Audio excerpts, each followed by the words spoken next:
पात नहीं मायावी सन्निरोधई सगरदान भोजन। यदि ये अब की बार नहीं चमड़ा तो इसका भोजन पानी सब बंद कर दो, ले जाओ उसको। अब तो जाकर के अश्वपालक जो हैं उनके मध्य में प्रहलाद को जो पढ़ रहे हैं सब उनके साथ में जैसे ही पहुंचे तो सब कहने लगे प्रहलाद ऐसा तुम क्यों करते हो, ऐसा तुम क्यों करते हो?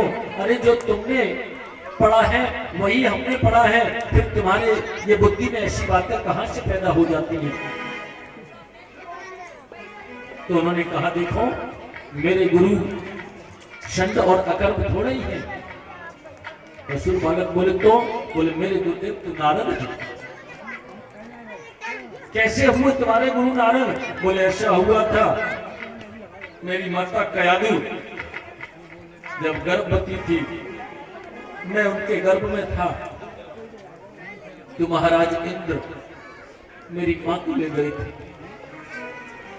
मेरे जो 3 भाई थे राग अनुराग और सहराज उनको तो पहले ही समाप्त कर दिया था और मुझको भी समाप्त करने की उद्देश्य से मेरी माता का हरण करके ले गए थे। रास्ते में नारद जी ने कहा था बोले इंद्र कयादु को लेकर के कहां जा रहे हो? तो उन्होंने कहा बोले इसके गर्भ में हमारा शत्रु है, इसको हम छोड़ेंगे नहीं। तो नारद जी ने उस समय कह दिया था बोले इंद्र कयादु से तो तुम्हारा कोई बैर है नहीं, अरे इसके गर्भ में तुम कहते हो तुम्हारा शत्रु है। वो तो भगवान का बड़ा अद्भुत भक्त है। और मेरी माता कयादु को नारद जी अपने आश्रम पर ले गए और उन्होंने बड़ा भागवता का पाठ सुनाया, भागवता रसास्वादन कराया, इसलिए मेरे गुरु नारद जी हो गए। इस प्रकार से जब कहा तो असुर बालकों ने कहा प्रहलाद एक बात बताओ तुम्हारा भगवान मिलता कैसे है? बोले भगवान तो कीर्तन करने से मिलता है, भगवान के गुणानुवाद करने से मिलता है। बोले मिलता है? बोले हाँ। अब प्रहलाद जी सब असुर बालकों से कीर्तन करवाने लगे। श्रीमन नारायण नारायण नारायण श्रीमन नारायण नारायण नारायण श्रीमन नारायण नारायण नारायण श्रीमन नारायण नारायण नारायण श्रीमन नारायण नारायण नारायण श्रीमन नारायण नारायण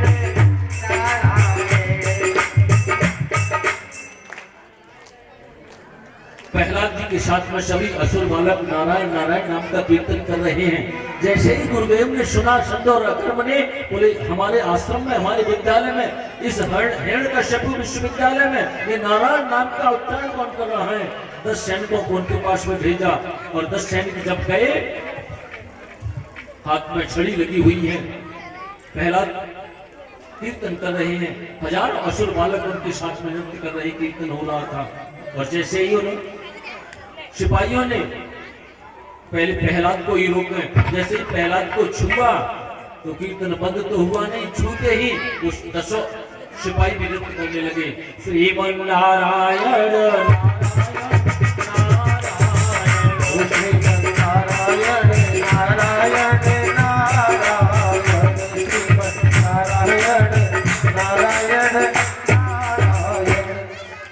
जब उनके गुरुदेव षंड और अकर्म ने देखा बोले सिपाही लोग भी जाकर के कीर्तन तो बंद ही नहीं हुआ, असुर बालकों को रोका नहीं, प्रहलाद को रोका नहीं, ये निश्चित रूप से प्रहलाद करवा रहा होगा। अब तो षंड और अकर्म वहां पहुंचे और जाकर के कहा बोले ये प्रहलाद ही करा रहा है। अब प्रहलाद ने जब कहा असुर बालकों ने देखा षंड और अकर्म को, प्रहलाद से बोले प्रहलाद गुरुजी आ रहे हैं। प्रहलाद ने कहा आज होगी सो देखी जाएगी, आज गुरुजी को ही प्रसाद देना है। बोली सच्चिदानंद भगवान की जय। और कीर्तन चल रहा था तो षंड कर्म ने आकर के जैसे ही प्रहलाद को छुआ पकड़ा, क्या कर रहे हो ये? तो वो दोनों भी नृत्य करने लगे। श्रीमन नारायण नारायण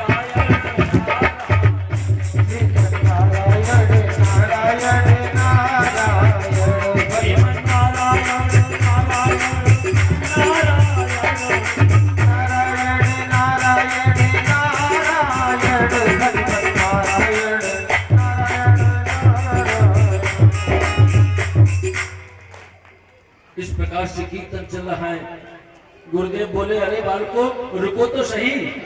अब सब असुर बालकों ने गुरुदेव को उठा लिया और उनको उछाल उछाल करके कह रहे हैं श्रीमन नारायण नारायण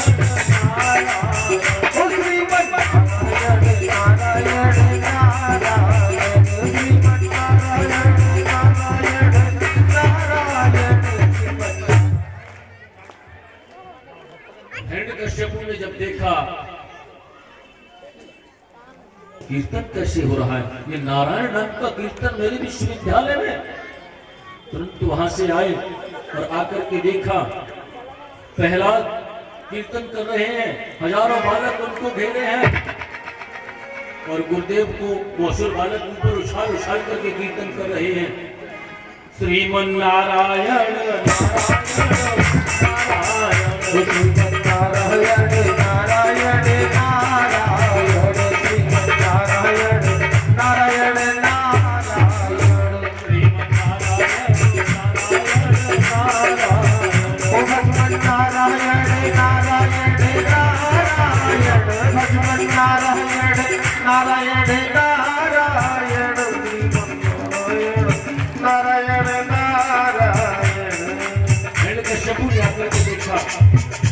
हजारों असुर बालकों के साथ में प्रहलाद कीर्तन कर रहे हैं, गुरुदेव की उछल उछल करके कीर्तन कर रहे हैं।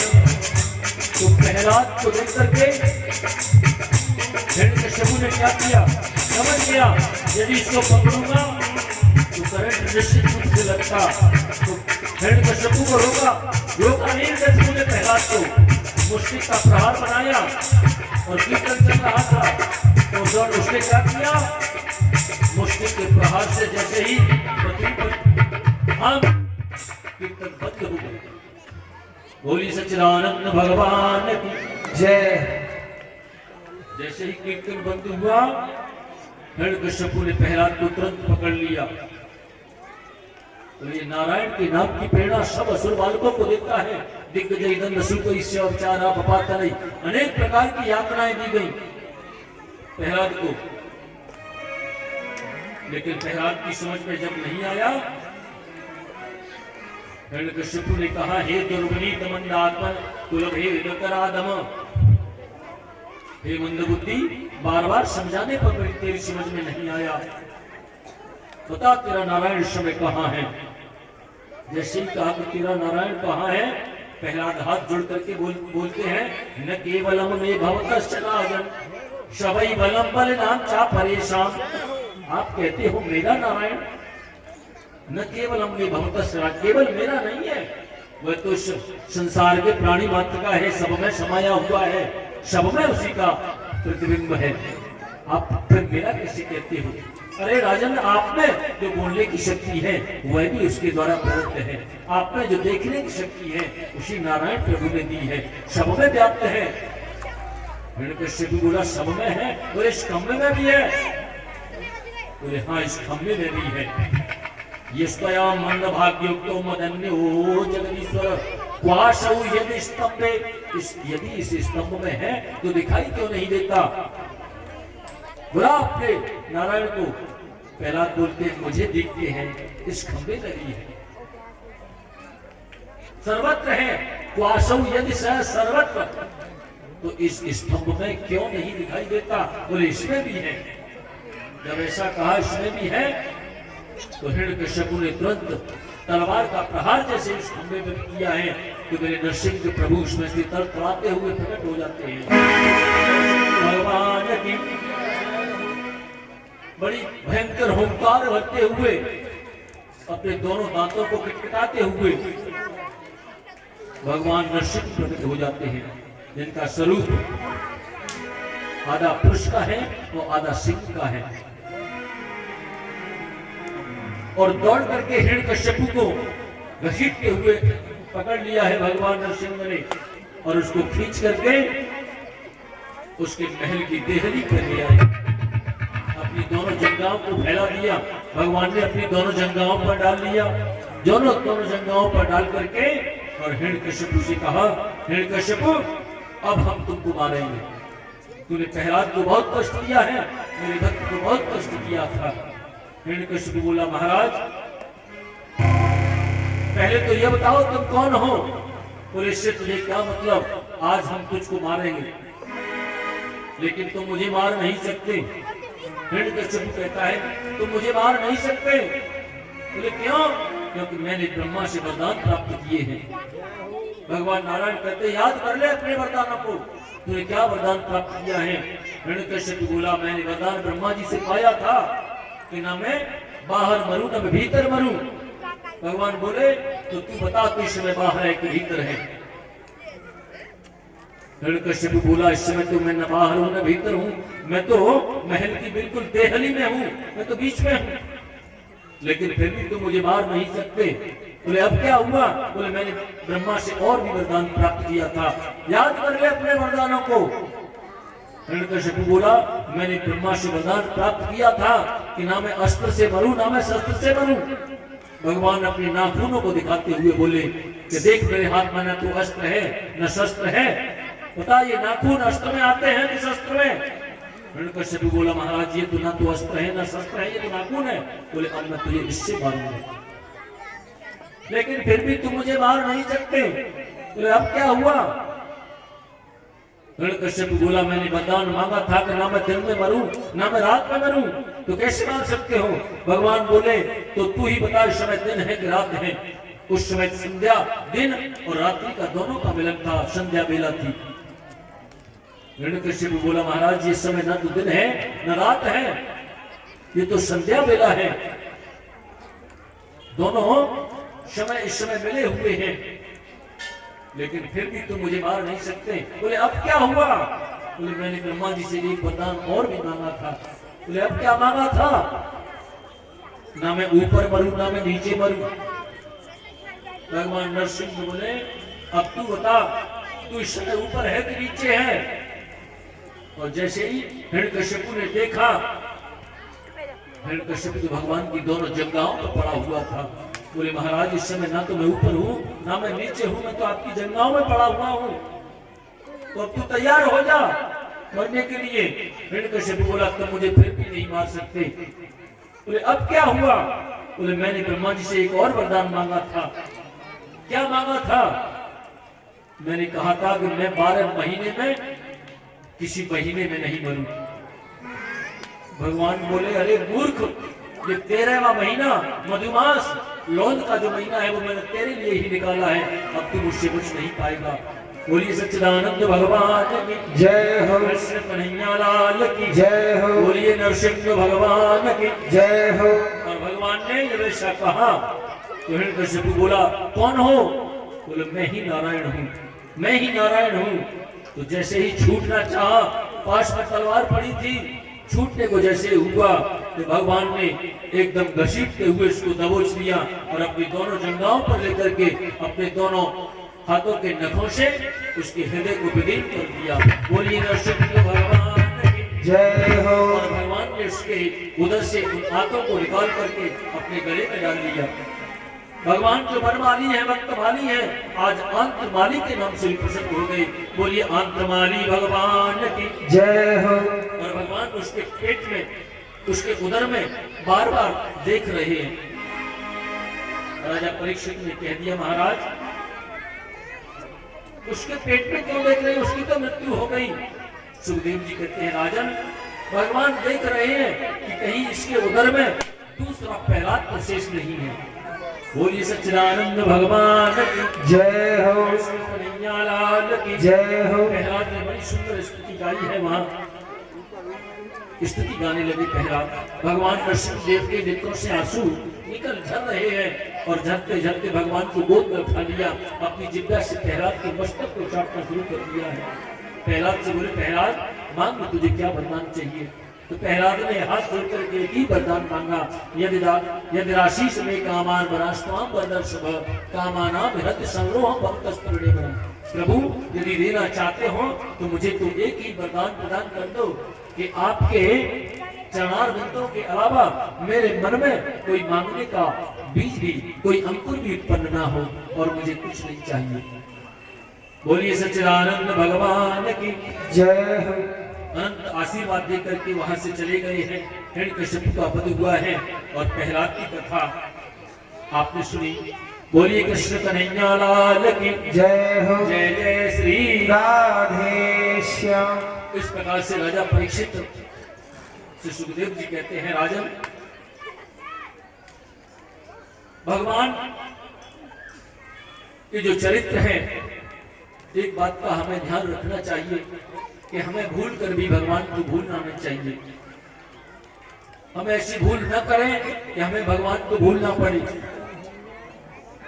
राजा परीक्षित कहते हैं, महाराज इसका मतलब तो आप ये कहना चाहते हो कि भगवान को याद नहीं रखते? बोले नहीं, मेरा कहने का मतलब ये नहीं है कि हम भगवान को याद नहीं रखते, लेकिन भगवान को याद तो रखते हैं, लेकिन कब याद रखते हैं? जब हमारे ऊपर दुख आता है तब हम भगवान को याद रखते हैं, और सुख आने पर भूल जाते हैं। दुख में सुमिरन सब करें, सुख में करें न कोई, जो सुख में सुमिरन करे तो दुख काहे को होई। इसलिए दुख आने पर भी हमें भगवान का चिंतन करना चाहिए, उनका ध्यान करना चाहिए। महाराज ऐसे कैसे कहते हो कि हम दुख में नहीं करते? बोले होता है। गजेंद्र को आप देखो, त्रिकूट पर्वत पर रहता है गजेंद्र, आशीत गिरिवरो राजन त्रिकूटा इति स्तुत शीरो देना भृत श्रीमान योजना इति स्तुत। गजेंद्र जब समुद्र त्रिकूटाचल पर्वत पर रहता है और जब मदमस्त होकर के रहता है, कई पुत्र हैं, कई उसकी पत्नियां हैं। एक दिन क्या हुआ, सरोवर में पानी पीने के लिए गया है, पत्नियों और अपने बच्चों को साथ में लेकर के जब जल क्रीड़ा करने लगा तो उस सरोवर में एक मगर रहता था। जैसे ही जल क्रीड़ा करने को हुआ, तम तत्र कश्चिन्नपदेव नोदितो ग्राहो बलिया शरण है रुसाग्रहित यदृचय्यम व्यसनंगतो गजो यथा बलम सोति बलो विचक्रमे। उस ग्राह ने गजेंद्र का पैर पकड़ लिया। तम तत्र कश्चिन्नपदेव नोदितो ग्राहो बलिया शरण है रुसाग्रहित। उस अपने चरण को छुड़ाने के लिए उस गजेंद्र ने पूरा प्रयास किया, लेकिन उस ग्राह से अपने पैर को छुड़ा नहीं पाया। जब छुड़ा नहीं पाया, पत्नियों से कहा, बच्चों से कहा, कोई भी सहायक नहीं हुआ, सब छोड़ छोड़ करके चले गए। इस संसार में कोई किसी का नहीं है, सब छोड़ करके चले गए। जब छोड़ करके चले गए तो उसने कहा, अब तो प्रभु ही इसमें कुछ कर सकते हैं। एवं व्यवसितो बुद्ध्या समाधाय मनोहृदि जजाप परमं जाप्यं प्राज्ञं मन्य शिक्षितम्। भगवान की स्तुति करने लगा। उसने अपनी सूंड से एक कमल को तोड़ करके भगवान के चरणों में अर्पण करते हुए स्तुति करने लगा है कि शून्ता सुरस्वर बलेन गृहीता तो दृष्ट्वा गुरुत्वधारिं खौपात चक्रम उच्चिप्य शांतुज कर्मा गच्छान नारायण अखिल गुरो भगवन नमस्ते। नारायण प्रभु की स्तुति करने लगा। जैसे ही स्तुति की है, मेरे प्रभु गरुड़ से कहा है कि चलो जाकर के गजेंद्र मेरा जो भक्त है वह मुझे पुकार रहा है, आज उस पर कष्ट है। तो प्रभु ने आकर के गजेंद्र के पास में आए हैं, दोनों का भी अभिमान वहां दूर किया है और गजेंद्र के पास में आकर के गजेंद्र की मोक्ष को प्रदान किया है। बोलिए सच्चिदानंद भगवान की जय हो, कृष्ण कन्हैया लाल की जय हो, जय जय श्री राधे श्याम। समुद्र मंथन की कथा आती है। भगवान ने सब देवताओं और दैत्यों से कहा, जब युद्ध छिड़ गया था देवता और दैत्यों में, तो कहा देखो देवताओं, आप समुद्र मंथन कीजिए। समुद्र मंथन करोगे तो उसमें अमृत निकलता है। अमृत पान करने से दैत्य तुम्हारा कुछ भी नहीं कर पाएंगे। भगवान ने दैत्य और देवताओं से मिलकर के बांसुरी नाग की नोती बना करके मंदराचल पर्वत को उसमें नई के रूप में बना करके समुद्र मंथन किया। जिस समुद्र मंथन में 14 रत्न निकले थे। 14 रत्नों को भगवान ने विश्वश्रवा जो कामधेनु गाय निकली थी वो ऋषियों को दे दी थी। और चंद्रमा निकला था वो भोलेनाथ के शीश पर जाकर के विराजमान हुए थे। उच्च श्रवा घोड़ा निकला, वो बलि को प्रदान कर दिया। ऐरावत जो हाथी था वो इंद्र को दे दिया है। कौस्तुभ बड़ी नारायण के हृदय पर जाकर के विराजमान हुई है। रंभा आदि अप्सराएं स्वर्ग के लिए चली गई थी, कल्प वृक्ष स्वर्ग के लिए चला गया। और माता लक्ष्मी का प्रादुर्भाव जब हुआ है समुद्र मंथन से, तो नारायण प्रभु का वर्ण कर लिया, तो लक्ष्मी नारायण के नाम से प्रसिद्ध हो गई। बोलिए लक्ष्मी नारायण भगवान की जय हो। वारुणी निकली है, मंदरा जिसको बोलते हैं, वो दैत्य को प्रदान कर दी है। अब तो धनवंतरी महाराज अमृत का कलश लेकर के निकले। अमृत के कलश को देख करके देवता लोगों ने तुरंत धनवंतरी महाराज के हाथों से उस अमृत के कलश को छीन लिया है और लेकर के भाग गए। तो देवता तो रह गए। भगवान ने कहा क्या हुआ? बोले वो तो ले गए। अरे समुद्र मंथन जो किया था उस अमृत को ले गए। समुद्र मंथन से पहले विष भी निकला था, भगवान शंकर ने उसका पान कर दिया था। अपनी हथेली पर धारण करके उस विष का पान कर गए थे। तो ये विष और अमृत क्या है? ये दूसरों की बुराई है, वही विष होता है। इसलिए बुराई किसी की नहीं करनी चाहिए। भगवान ने उसको पेट पे धारण क्यों किया, गले में धारण क्यों किया? क्योंकि दूसरे की बुराई को हमेशा अपने अंदर ही सीमित रखो, दूसरों से मत करो। बोली सच्चिदानंद भगवान की जय हो। भगवान ने मोहिनी अवतार लेकर के देवताओं को वो अमृत पान कराया था। दोनों की जब पंक्ति लगवाई थी, समझाते हुए मैं सबको अमृत पान कराऊंगी, तो स्वर भानु नाम का दैत्य उन देवताओं के मध्य में आकर के विराजमान हो गया था। और स्वर भानु नाम का जो दैत्य था वह भी अमृत पान कर गया था। लेकिन भगवान ने जब देखा तो सूर्य और चंद्रमा ने उस समय इशारा कर दिया था कि देखो ये देवता नहीं है, ये तो नकली है। भगवान ने सुदर्शन चक्र से उस स्वर भानु नाम के दैत्य के सिर को धड़ से अलग कर दिया था, जो राहु और केतु के रूप में परिणत हो गया था। बोली सच्चिदानंद भगवान की जय हो। कृष्ण कन्हैया लाल की जय हो। जय जय श्री राधे श्याम।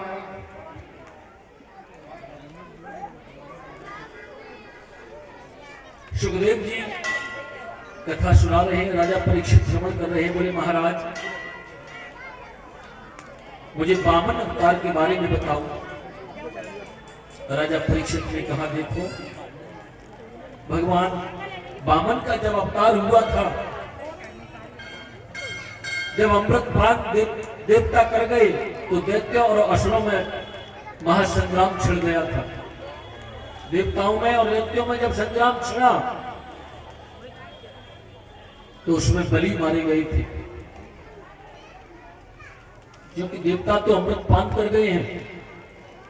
और राजा बलि को शुक्राचार्य जी ने मृत संजीवनी से जीवित कर लिया। मृत संजीवनी से जब जीवित कर लिया, अब तो क्या हुआ? सब दैत्य जैसे ही लड़ने के लिए तैयार हुए, शुक्राचार्य ने कह दिया देखो समय की प्रतीक्षा करो। इस समय तुम्हें अपने गुरु और माता गौ को प्रसन्न करना होगा। बलि ने शुक्राचार्य गुरु के कहे कथना अनुसार गुरु सेवा की और एक दिन कह दिया कि अब तुम स्वर्ग पर चढ़ाई कर दो। दैत्यों ने मिलकर स्वर्ग पर जब चढ़ाई करी, देवताओं को बंदी बना दिया, निकाल दिया स्वर्ग से। जब इस प्रकार से स्वर्ग से निकाला है, तो देवताओं ने एकत्रित होकर के भगवान से प्रार्थना की। भगवान बोले देखो आप चिंता मत करो, मैं अवतार लेकर के आ रहा हूं। भगवान वामन बनकर के आए। वामन बनकर के जब आए, बड़ा स्वागत किया भगवान का। स्वागत करने के बाद में सभी ऋषि वहां पधारे। सबने भगवान को कुछ न कुछ प्रदान किया है। ऋषियों ने छत्र दिया है। माता सरस्वती ने उनको रुद्राक्ष की माला प्रदान की है। किसी ने कमंडल दिया है, किसी ने छाता दिया है, किसी ने आसन दिया है, सब देवता प्रसन्न होकर के उनको आसन देकर के चले गए। अब जैसे ही वो बृहस्पति जी के पास में गए तो उन्होंने कहा यदि तुम गुरु को प्रसन्न करना चाहते हो तो राजा बलि से त्रिलोकी की भिक्षा मांग करके लाओ। वामन भगवान राजा बलि के दरवाजे पर गए। शुक्राचार्य राजा बलि की यज्ञ करा रहे थे। दूर से देखा और राजा बलि बोले गुरुदेव आज तो ऐसा लगता है जैसे अपने यज्ञ मंडप में साक्षात सूर्य भगवान पधार रहे हैं क्या। भगवान जा रहे हैं, एक हाथ में माला चल रही है उनकी, बड़ा सुंदर स्वरूप है, लेकिन है 3.5 बिलाइन के मात्र वामन प्रभु है। राजा बलि के यज्ञ मंडप की ओर चले जा रहे हैं। बगल में का आसन लगा हुआ है, ऊपर छाता है, कमंडल हाथ में लिए है और माला अखंड चल रही है उनकी। जैसे ही देखा तो शुक्राचार्य जी बोले महाराज राजन आप कहते हो सूर्य, अरे सूर्य नहीं तो चंद्रमा तो निश्चित है ही। ऐसा सुंदर बालक तो मैंने जीवन में कभी नहीं देखा। और जैसे ही यज्ञ मंडप पर पहुंचे राजा बलि खड़े होकर के वामन भगवान का बड़ा स्वागत किया है। राजा बलि ने जब स्वागत किया है चरणों में अपना सिर रख दिया और बोले महाराज आज मैं धन्य हो गया। स्वागतम ते नमस्तुभ्यम ब्रह्मण्यम कर्मामते ब्रह्मर्षीणाम तपसाक्षान मन्ये त्वारि वपुर्धरम। महाराज आज मेरा कुल पवित्र हो गया, आज मेरा जीवन धन्य हो गया, आज मेरा ये यज्ञ भी पावन हो गया जो आप पधारे। कहिए आपकी क्या सेवा करूं। महाराज मेरे यज्ञ मंडप में आए हो, आप कौन हो, आप कहां से आए हो, आपका कहां आश्रम है, आप कहां से आ रहे हो। जब इस प्रकार से प्रश्न किया लेकिन वामन प्रभु कुछ बोले ही नहीं, मन में बड़े प्रसन्न हैं। बोले आज बलि हमसे बहुत प्रसन्न हो रहा है और माला उनकी अखंड चल रही है। राजा बलि कहते हैं शुक्राचार्य से गुरुदेव ये बोलते क्यों नहीं। शुक्राचार्य जी बोले दिखता नहीं है, माला अखंड चल रही है उनकी। और इस प्रकार से कहा है।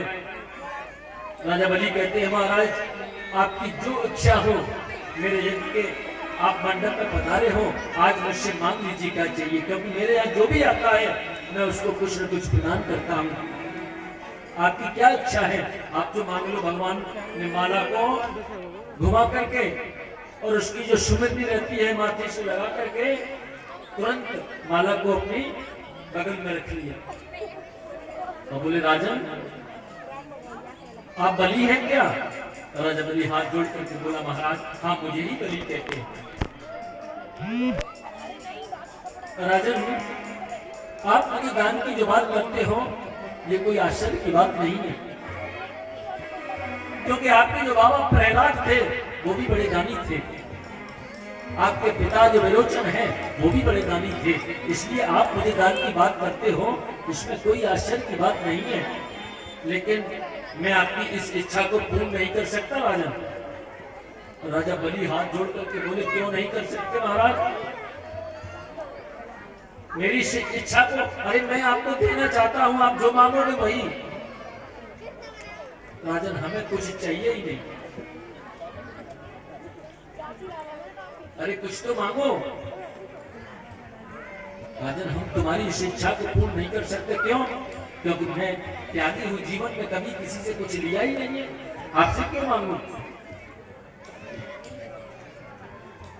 राजा बलि बोले महाराज आपको कुछ तो मांगना होगा, मेरे यहाँ पधारे हो।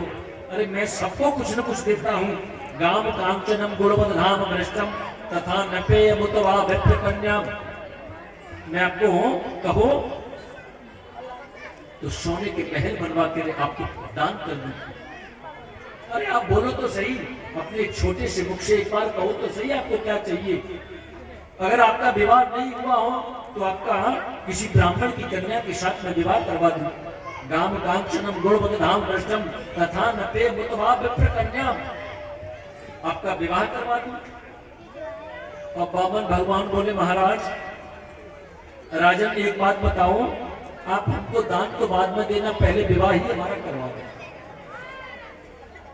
शुक्राचार्य जी से कहा, बोले देखो अच्छा मुहूर्त देख के और किसी दिव्य कन्या के साथ में इन ब्राह्मण देव का बटू बामन भक्त इनका विवाह करवा दो। ठीक है। अब जैसे ही कहा विवाह के लिए अच्छा मुहूर्त देखो, बामन प्रभु बोले राजन 2 मिनट रुको, आप मेरा विवाह करवाओगे फिर हम 2 हो जाएंगे, हम दोनों रहेंगे कहाँ।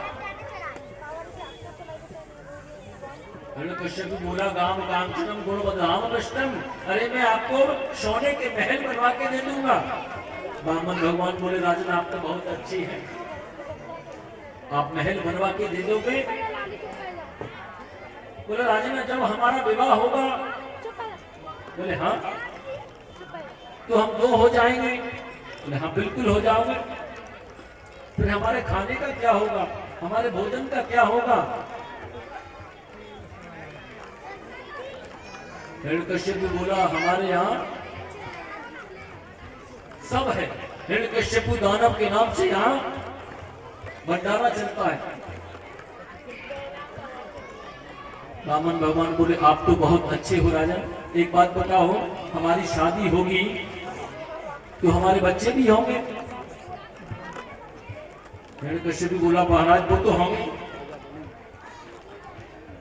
राजा बलि के यहाँ पहुंचे हैं तो राजा बलि कहता है महाराज एक बात बताओ, जब आपकी शादी होगी तो आपके बच्चे तो होंगे ही।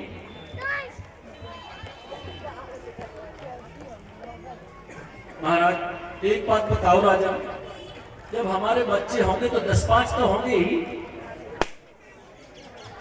बलि बोला ऐसा कैसे बता सकते हैं, ये तो परमात्मा ही जाने, 2 होंगे कि 4 होंगे कि 10 होंगे, अरे जो होंगे वो तो होंगे ही। बामन भगवान बोले राजन बलि हम इसलिए कह रहे थे 10-5 बच्चे यदि होंगे तो उनमें से एक आध मर भी सकता है। बलि ने कहा हाँ वो मर भी सकते हैं। तो एक बात बताओ राजन, यदि मरेगा तो रोने की क्या व्यवस्था करोगे। बलि बोला जब बालक आपका मरेगा तो रोना तो आपको पड़ेगा महाराज, रोने वाले हमका किराए से लाएंगे। बामन भगवान बोले राजन ऐसा हम काम ही नहीं करते जिसमें हमको रोना पड़े, हमें नहीं विवाह करना। बोली सच्चिदानंद भगवान की जय। इस प्रकार से जब कहा है राजा बलि चरणों में गिर गया, जैसे जैसे मनाया था महाराज कुछ तो मांगो।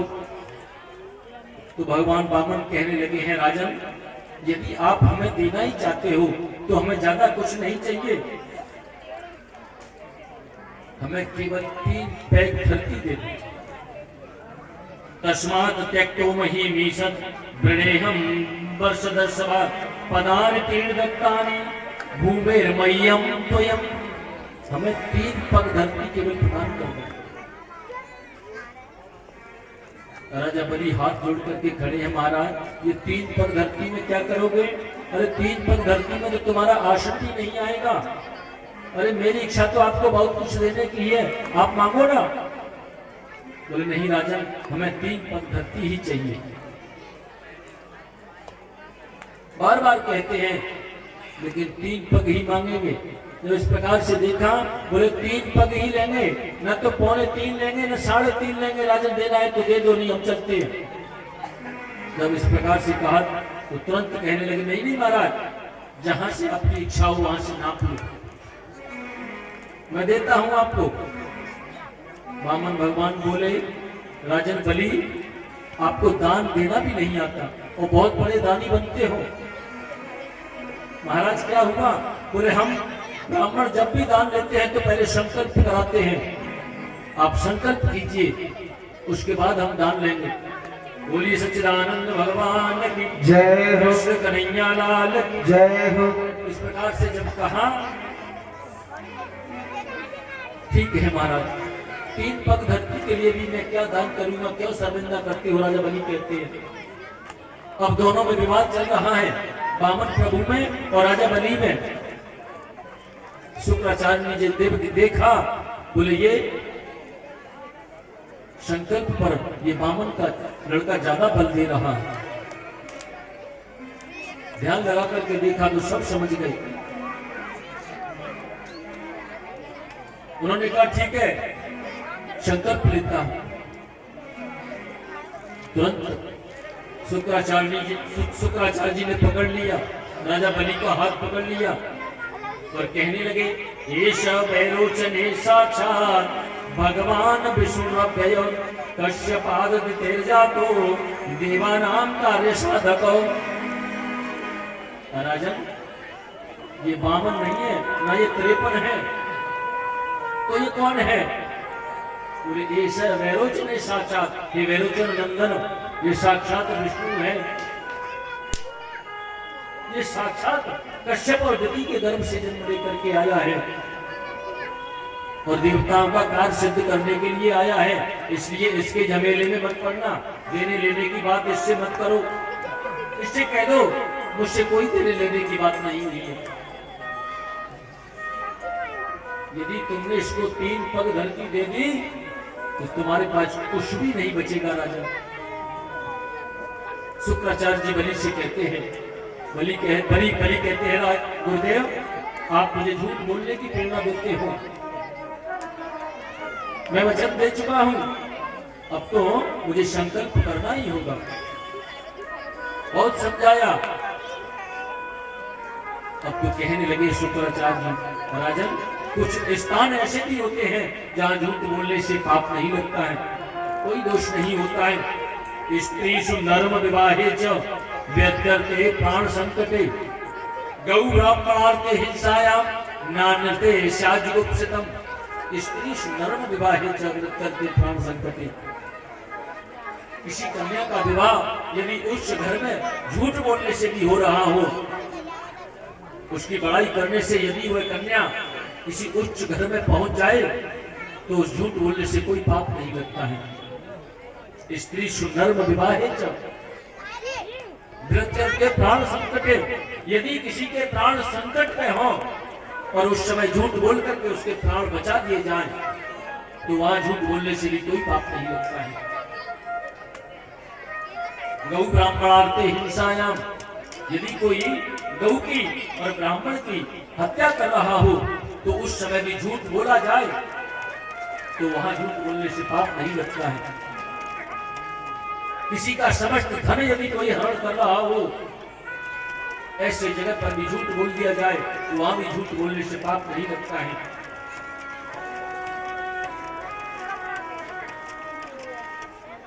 हंसी मजाक में भी कभी कभी झूठ बोल दिया जाता है, उसका भी पाप नहीं लगता है। इसलिए राजन आप दिल से कह दो मेरी कोई बात नहीं लेने देने की, लेकिन बलि ने कह दिया नहीं, यदि ऐसा वैरोचने साक्षात भगवान विष्णुरव्यय, यदि साक्षात ये नारायण है तो मेरे तो दोनों हाथों में इस समय लड्डू है। यदि ये वामन है तो मुझे विश्वास है कि ये 3 पग से 3.25 धरती भी नहीं लेगा, और यदि ये नारायण है तो भी मुझे विश्वास है कि मेरा उद्धार निश्चित रूप से करेगा। बोली सच्चिदानंद भगवान की जय हो, कृष्ण कन्हैया लाल की जय हो, जय जय श्री राधे। तुरंत उन्होंने सागर को मंगाया और जल का जब पात्र आया तो कह दिया, महाराज मैं संकल्प करने के लिए तैयार हूँ। शुक्राचार्य के बहुत समझाने पर भी जब बलि नहीं माने तो शुक्राचार्य ने मन में विचार किया, मेरा चेला तो आज लौटने वाला है, तो सागर की टोटी में जाकर के सूक्ष्म रूप धारण करके शुक्राचार्य जी बैठ गए। जैसे ही संकल्प के लिए जल छोड़ा गया तो जल नहीं निकला। मेरे वामन प्रभु तुरंत समझ गए, बोले ये शुक्राचार्य जी हैं। तो उन्होंने अपने कुशा के आसन से कुशा निकाली और सागर की टोटी में जैसे ही उस कुशा को डाला, शुक्राचार्य जी की एक आंख पधार गई। बोली सच्चिदानंद भगवान की। अब तो संकल्प हुआ है, संकल्प होने के बाद में भगवान ने कह दिया, बोले राजन अब तैयार हो? बोले हाँ। नाप लो। ठीक है, आप लेना चाहते हो तो पहले हमको प्रणाम करो। और जैसे ही राजा बलि ने भगवान के चरणों में प्रणाम किया तो भगवान बड़े विराट रूप में धारण कर लिया है। बोलिए विराट भगवान की जय हो। बड़ा सुंदर स्वरूप है उनका, विराट रूप है। और एक पग से ही इस लोक को नाप लिया, दूसरा पग प्रभु का जाकर के ब्रह्मलोक तक पहुंच गया। ब्रह्मा जी ने देखा ये तो मेरे प्रभु के चरण हैं, तुरंत उन चरणों का प्रक्षालन किया और उस जल को लेकर के अपने कमंडलों में धारण कर लिया, जो माता गंगा के नाम से प्रसिद्ध हुई है। बोलिए गंगा मैया की जय हो।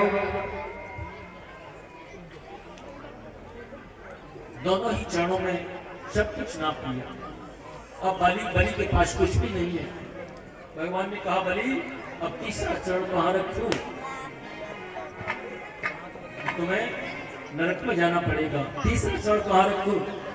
तो कह दिया भगवान ये सब मेरा था तो आपने नाप लिया, लेकिन इनको देने वाला अभी मैं तो बचा हूं, इसलिए अपना ये तीसरा चरण मेरे सर पे धारण कर दीजिए, मुझको नाप लो।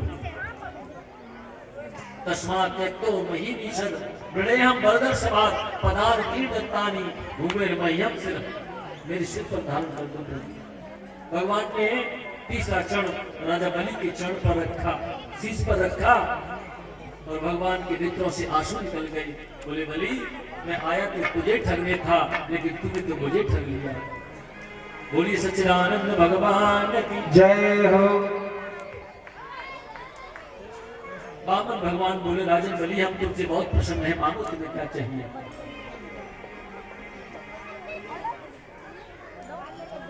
मांगो। बलि ने कहा क्या मांगो, क्या मांगू मैं आपसे, मांगो तुम्हें जो भी चाहिए। बलि बोले भगवान एक ही आशीर्वाद दे दो, एक ही वरदान दे दो। मैं जब भी अपने महलों से सुखलोक का वास किया है राजा बलि को, जब भी अपने महलों से निकलूं तो आपका दर्शन हो जाए, और जब भी महलों में प्रवेश करूं तब भी आपका दर्शन हो जाए।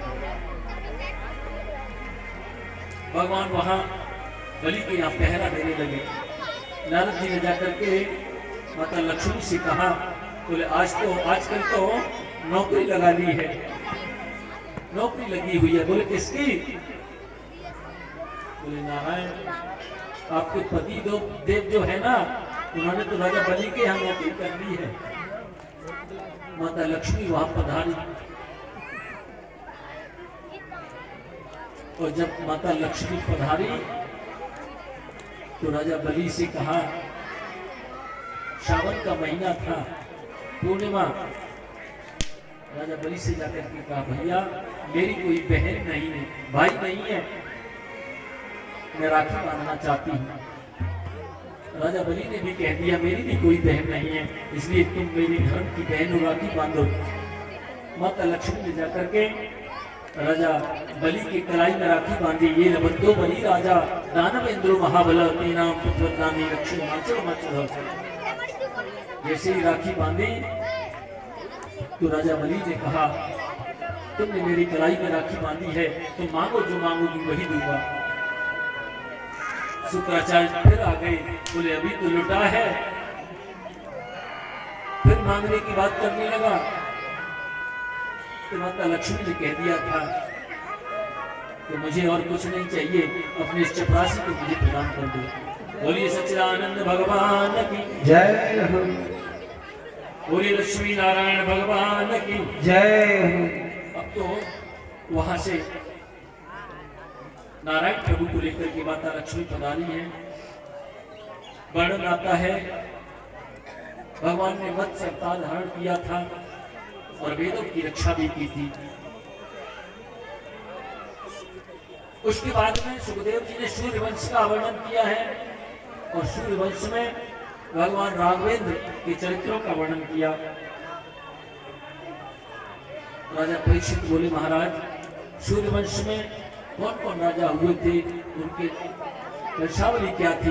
उन्होंने कह दिया राजन नारायण के पुत्र हुए थे ब्रह्मा, ब्रह्मा के पुत्र हुए थे मरीच, मरीच के पुत्र हुए थे कश्यप, कश्यप के पुत्र हुए थे सूर्य, सूर्य का एक और नाम है विवस्वान, विवस्वान के पुत्र हुए थे वैवस्वत मनु, इन वैवस्वत मनु के 10 पुत्र हुए थे, जिनमें से एक थे सरियाती।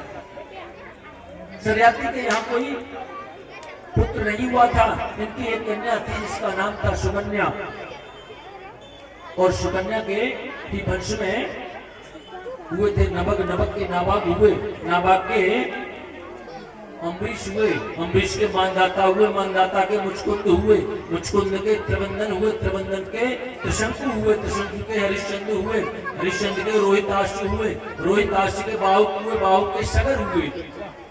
सगर महाराज की 2 पत्नियां थी, सुमति और केसरी। माता सुमति ने एक मांस पिंड को जन्म दिया था, लेकिन मंत्र शक्ति से वो मांस पिंड 60,000 बालकों में परिणत हो गई थी, जो च्यवन ऋषि के आश्रम पर, कपिल मुनि के आश्रम पर जाकर के भस्म हो गई थी।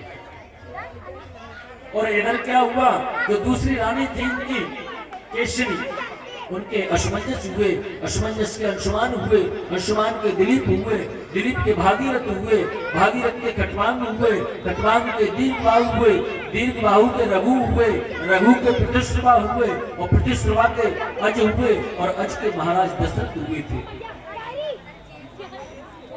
और इन्हीं महाराज दशरथ के पुत्र हैं अंशासेन, चतुर्थाघात, अंशों सहित राम, लक्ष्मण, भरत और शत्रुघ्न।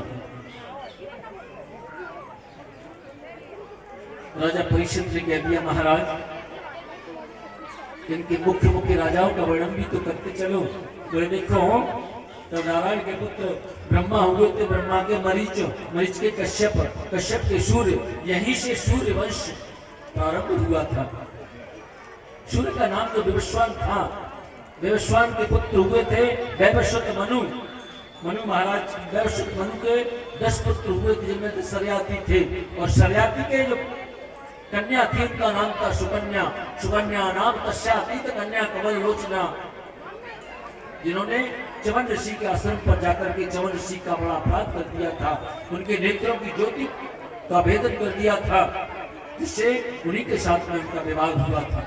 और इन्हीं सुकन्या के वंश में नबक हुए, नबक के नाबाग हुए थे, नाबाग के पुत्र हुए थे अम्बरीश, अम्बरीश जो थे बड़े ही धर्मात्मा राजा थे, जिनकी रक्षा सुदर्शन चक्र स्वयं करता था। बोली सच्चिदानंद भगवान की। एक बार दुर्वासा ऋषि जो आए थे, दुर्वासा ऋषि ने अम्बरीश प्रत्येक एकादशी पारायण करते, और एकादशी के बाद में द्वादशी को पारायण करते, तो वो बगैर ब्राह्मणों को, संतों को भोजन कराए चरणामृत भी ग्रहण नहीं करते थे। एकादशी का व्रत किया, दूसरे दिन क्या हुआ, दुर्वासा ऋषि के महलों में आए और इन्होंने कह दिया, महाराज आप सही समय पर आए हो, आज मैं अपनी एकादशी का पारायण करूंगा, आपका निमंत्रण है, आप मेरे ही यहाँ भोजन करोगे। दुर्वासा जी बोले ठीक है, आपके यहाँ भोजन करेंगे, एकादशी व्रत तो हमने भी किया था, पहले हम स्नान बना करके आते हैं, आप भोजन की तैयारी करो।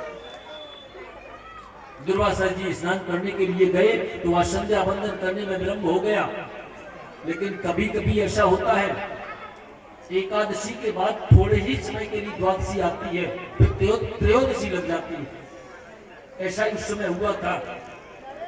तो ब्राह्मणों ने कहा, महाराज वो ऋषि तो आई नहीं और त्रयोदशी लगने वाली है, फिर आपका पारायण कैसे पूर्ण होगा, आप कम से कम चरणामृत ही ले लीजिए।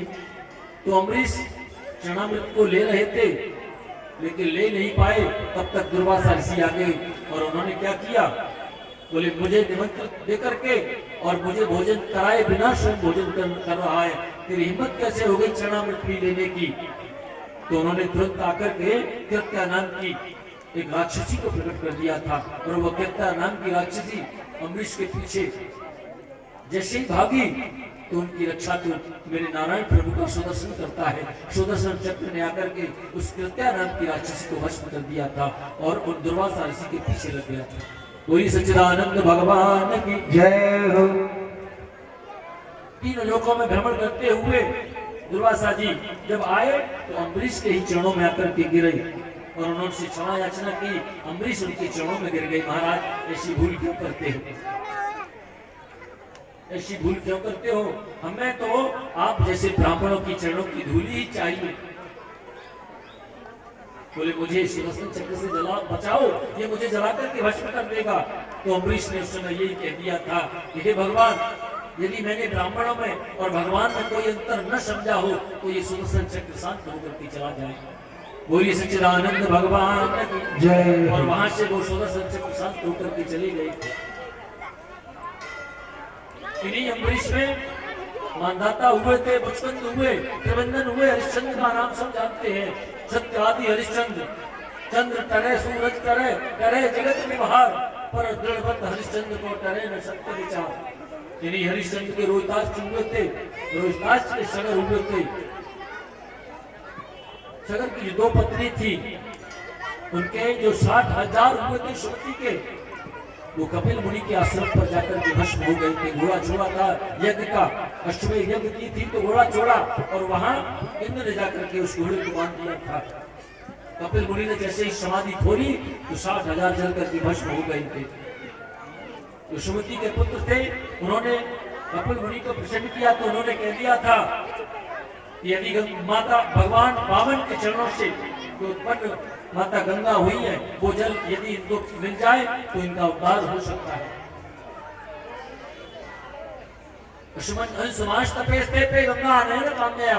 अंशुमान जो थे उन्होंने बहुत तपस्या की गंगा को प्रसन्न करने की, लेकिन गंगा को प्रसन्न न कर पाए। और इन्हीं के पुत्र हुए थे दिलीप, दिलीप के हुए थे भागीरथ। जो भागीरथ गंगा को लेकर के इस पृथ्वी पर आए थे। कई पीढ़ियों से गंगा को लाने का प्रयास चल रहा था। तो जब राजा भागीरथ हुए थे तो माता गंगा को प्रसन्न किया, बड़ी तपस्या की।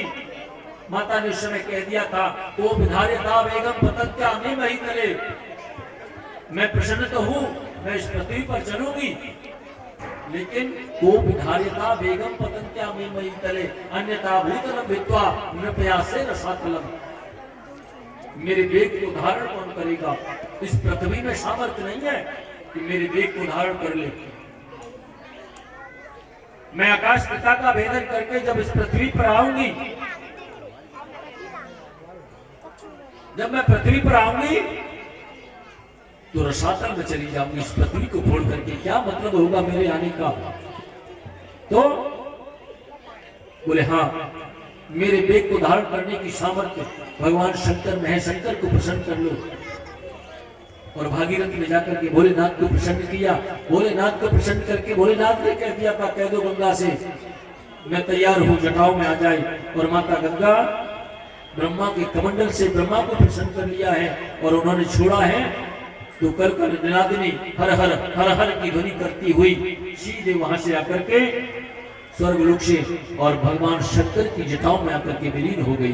बोलिए शंकर भगवान की जय हो। भगवान शंकर की जटाओं में विलीन हो गई। कई हजार वर्षों तक विलीन रही। भागीरथी ने पुनः तपस्या की, भगवान शंकर को प्रसन्न किया। बोले महाराज अब तो रास्ता दे दो। बोले इसको बड़ा गुमान था, को विधार्यता वेगम, मेरा वेग कौन धारण कर सकता है, रहने दो इसको यही। लेकिन दया आ गई। भोलेनाथ ने तो एक लट को खोल दिया और एक लट से माता गंगा को प्रकट कर दिया है। आगे आगे भागीरथ का रथ जा रहा है और बीच में माता गंगा हर हर हर हर की ध्वनि करती हुई चली जा रही है। बोलिए हर हर गंगा मैया की जय। और सीधे जाकर के पृथ्वी लोक का भ्रमण करते हुए कपिल मुनि के आश्रम में जाकर गंगा सागर में विलीन हो गई। बोलिए गंगा मैया की जय। 60,000 जो थे सगर के पुत्र उनका उद्धार कर दिया है। और इन्हीं भागीरथ के वंश में एक राजा हुए खटवांग, खटवांग के हुए दीर्घबाहु, दीर्घबाहु के हुए रघु, रघु के पितृसभा हुए थे और पितृसभा के अज, अज के महाराज दशरथ हुए थे। खटवांगा दीर्घबाहु रघु तस्मात् पितृसभा, अजस तो महाराजा तस्मात् दशरथ हो। और इन्हीं महाराज दशरथ के यहाँ मेरे प्रभु राम का प्राकट्य हुआ था। राजा परीक्षित बोले, महाराज राघवेंद्र के बारे में बताओ, मुझे राम कथा सुनाओ। तो वैसे समय तो राम कथा का यहाँ था, लेकिन तैयारी कन्हैया की हो रही है।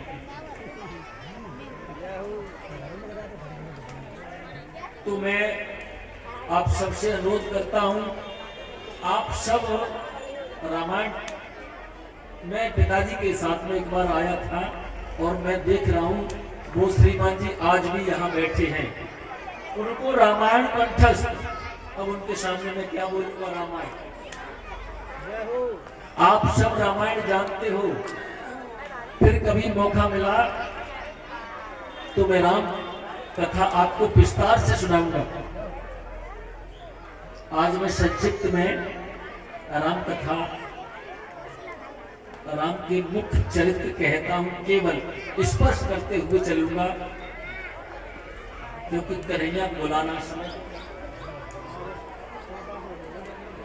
बोली सच्चिदानंद भगवान की जय हो।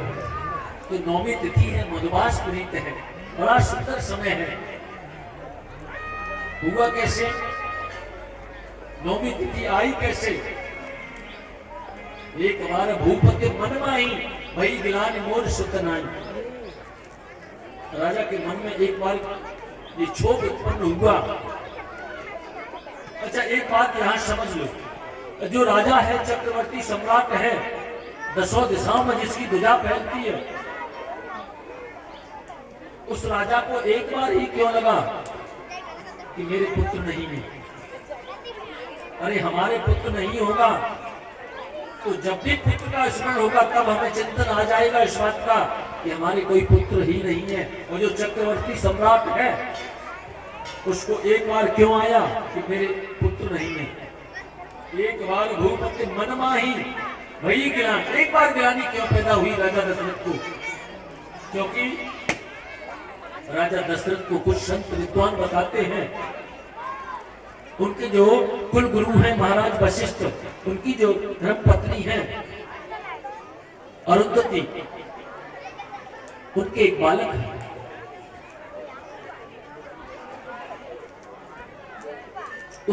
उन्होंने कहा अपने पति देव से, वशिष्ठ जी से, कि महाराज आप रोज महाराज दशरथ की बड़ाई करते हो, हमारा राजा चक्रवर्ती सम्राट है, ऐसा है वैसा है, इंद्र के पास में जाते हैं इंद्रासन, तो इंद्र भी सरक करके आधा आसन प्रदान कर देते हैं महाराज दशरथ को। अरे महाराज हमारा जीवन तो निकल गया, क्योंकि हम राजा के कुलगुरु हैं, लेकिन हमारे बाद हमारा जो बालक है इसका जीवन कैसे कटेगा? वशिष्ठ जी बोले क्यों? अरे महाराज राजा के बाद में ये किसका गुरु बनेगा? राजा के तो कोई संतान ही नहीं है। वशिष्ठ जी ने कहा तुम बात तो सही कहती हो, लेकिन राजा के मन में संतान प्राप्ति की जिज्ञासा ही नहीं है, देने के लिए तो मैं तैयार हूं। अरुंधति ने कहा जिज्ञासा यदि मैं उत्पन्न कर दूं तो? वशिष्ठ जी बोले पुत्र देने के लिए मैं तैयार हूं। बोली सच्चिदानंद भगवान की जय हो। अरुंधति उस बालक को लेकर के राजमहल में पधारी।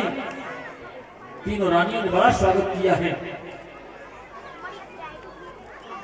स्वागत करने के बाद में राजा दशरथ को मालूम पड़ा, राजा दशरथ भी आकर के दंडवत करके प्रणाम किया है, लेकिन माता अरुंधति ने क्या किया? उस बालक को नोच लिया और उसको रुला दिया। जैसे ही बालक रोया, सबने तीनों रानियों ने उस बालक को मिष्टान रख दिए हैं, दूध रख दिया है, जो भी सामग्री थी राजभवन के अनुसार सब उस बालक को प्रदान की। हमारे गुरु पुत्र क्यों रो रहे हैं? लेकिन जैसे ही चुप हो तो मैया फिर उनको नोच ले। अरुंधति माता फिर चुप नहीं होने देती। राजा दशरथ के कानों में आवाज गई, बोले हमारे गुरु पुत्र क्यों रो रहे हैं? क्या बात है माता, क्या कष्ट है इनको? अरे इनको दूध दे दो, मिठाई दे दो। बोले सब कुछ रखा है, क्यों रो रहे हैं? अरुंधति बोली राजन क्या बताऊं, इसने मेरे कान में एक ऐसा शब्द कह दिया है, उसके बाद तो इसने रोना शुरू कर दिया, चुप होता ही नहीं है। क्या कह दिया है माता? बोले वो मैं आपको नहीं बता सकती। राजा दशरथ ने अरुंधति के चरणों में प्रणाम किया। आप तो मेरी गुरु माता है, मैं तो आपके पुत्र के समान हूँ, मुझसे क्या छुपा करना, बताओ इन गुरु बालकों ने क्या कहा है। तो कहने लगी, बोले इसने मेरे कान में कहा है कि राजा दशरथ के यहाँ तो मेरे माता पिता का जीवन पालन हो गया, लेकिन इनके बाद में मेरा जीवन पालन कैसे होगा, क्योंकि राजा की कोई संतान ही नहीं है। राजा दशरथ को एकदम होश आ गया। बोले एक बालक होकर के इतनी दूरदृष्टि, और मैं राजा होकर भी मैंने कभी अपने मन में ये नहीं सोचा कि मेरे पुत्र नहीं है। इसलिए एक बार भूपति बनवाई, भई ग्लानि मोरे सुत नाही, और ग्लानि हुई तो यहाँ जिज्ञासा उत्पन्न कर दी माता अरुंधति ने। महाराज दशरथ तुरंत खड़े हो गए वहां से। गुरु गृह गये तुरंत महिपाला, तुरंत गुरु के घर। हमेशा गुरु को घर नहीं बुलाया जाता। यदि हमें अपना काम कुछ करना है, गुरु से याचना करती है, तो गुरु के पास में चलकर भी करनी चाहिए। गुरु गृह गये तुरंत महिपाला, चरण लागे कर विनय विशाला। चरणों में जाकर के गिरे हैं और गुरुदेव ने कह दिया, राजन क्या बात है, क्या कष्ट है। समझ गई वशिष्ठ जी। बोले माता देवी अरुंधति ने निश्चित रूप से पुत्र प्राप्ति की जिज्ञासा उत्पन्न कर दी राजा के मन में। तो राजा दशरथ ने कह दिया था, महाराज मैं आपको क्या बताऊं, आप सब जानते हो, चौथापन आने को हो गया, कोई पुत्र है नहीं। यदि गुरु को प्रसन्न कर दिया जाए तो गुरु क्या करते हैं, राजन तुम एक पुत्र की कामना करते हो, हम तुमको 4 वस्तुएं प्रदान करते हैं। गुरु गए तुरंत महिपाला, जब गए तो वशिष्ठ जी ने क्या कहा, धरऊ धीर वो यही सुतचारी, त्रिभुवन विदित भगत भैरारी। राजन आप धीरे धीरे से काम लो। आपने एक पुत्र की कामना की है, आपके 4 पुत्र होंगे, जो अर्थ धर्म काम और मोक्ष चारों का प्रतीक है। 4 पदार्थ करतल ताके, गुरु पितु मात मोद बन जाके। ये 4 पदार्थ उसके हाथ में हथेली पर स्वाभाविक रूप से प्राप्त हो जाते हैं। बोली सच्चिदानंद भगवान की जय हो। तो उन्होंने तुरंत पुत्रष्ट यज्ञ करवाई संगी ऋषि को बुला करके, और उसमें से जो खीर का जो हवन का अग्निदेव ने प्रसन्न होकर के जो खीर प्रदान की थी, वह तीनों रानियों में जाकर के बराबर बराबर भाग करके बांटी है। कथा आती है कि उस एक भाग को छीन भी ले गई थी। हनुमान जी की कथा भी वहां आती है, लेकिन संक्षिप्त में मैं आपसे कहकर चल रहा हूँ। अब तो तीनों रानियां गर्भवती हो गई हैं। तीनों रानियों के गर्भवती होने के बाद में बड़ा सुंदर अवसर आया है। नवमी तिथि मध्यमास प्रीता, शुक्ल पक्ष अभिजित हरिप्रीता, भगवान का प्राकट्य हुआ है, मेरे राघवेंद्र का प्राकट्य हो गया। बोलिए राम लला की जय हो। भगवान का प्राकट्य होते ही बड़ी खुशियां मनाई जा रही है अवध में। खुशियां मनाते मनाते चारों भाइयों का अवतार हो गया है। 4 भाइयां जन्म लेकर के आ गए हैं। इस प्रकार से धीरे धीरे उनका नामकरण हुआ है। नामकरण किया है गुरुदेव ने। जो आनंद सिंधु सुखराक्षी, सीकर त्रैलोक सुपासी, सो सुखधाम राम अशनामा, अखिल लोकदायक विश्रामा, विश्ववरण पोषण कर जोई, ताकर नाम भरत अश हुई। जाके सुमिरन देव पुनासा, नाम शस्त्र वेद प्रकाशा, लक्ष्मण धाम राम प्रिय सकल जगत आधार, गुरु वशिष्ठ ते राख्यो, लक्ष्मण नाम उदार। मेरी एक दिन कथा पीछे उस कलश यात्रा से चल रही है। बोली सच्चिदानंद भगवान की जय हो। चारों भाइयों का नामकरण किया है। अब तो विद्याध्ययन करने के लिए गए हैं। गुरु गृह गयो पढ़न रघुराई, अल्पकाल विद्या सब आई। समस्त विद्या के पास में चल करके आ गई हैं और धीरे धीरे समय निकलता गया। विश्वामित्र ध्वरेण मारीचाद्यान साचरा। विश्वामित्र जी आए राम और लक्ष्मण को अपने साथ में यज्ञ की रक्षा के बहाने से ले गए और भगवान का जाकर के अयोध्या में विवाह कराया। रास्ते में अहिल्या उद्धार भी किया था, तालिका बंद कर दिया था प्रभु ने। कोई सच्चिदानंद भगवान की जय हो। कृष्ण कन्हैया लाल की जय हो। तो भगवान की कथा अब ज्यादा कहां तक कहूं। जो बाल कांड है उसमें 360 दुआएं हैं। बालकांड का जो पाठ करते हैं उनको मथुरापुरी जाने का फल प्राप्त हो जाता है। अयोध्या कांड में 326 दोहा है। अयोध्यापुरी जाने का फल प्राप्त हो जाता है। पूरी सच्चिदानंद भगवान की जय हो। अरण्य कांड में 45 दोहा है, माने माया। हरिद्वार दूसरा नाम है माया की नगरी का हरिद्वार। इसमें इस कांड में क्या हुआ, सब माया का खेल है। इसमें भगवान ने नकली बाण छोड़ा था सीख का। इसी अरण्य कांड में नकली सीता जी बनी थी। इसी अरण्य कांड में नकली सोने का हिरण बन के आया था। इसी अरण्य कांड में नकली रावण साधु बन करके आया था। अरण्य कांड पढ़ लो तो वेदांत समझ में आ जाएगा, माया छूट जाएगी। बोली सच्चिदानंद भगवान की जय हो।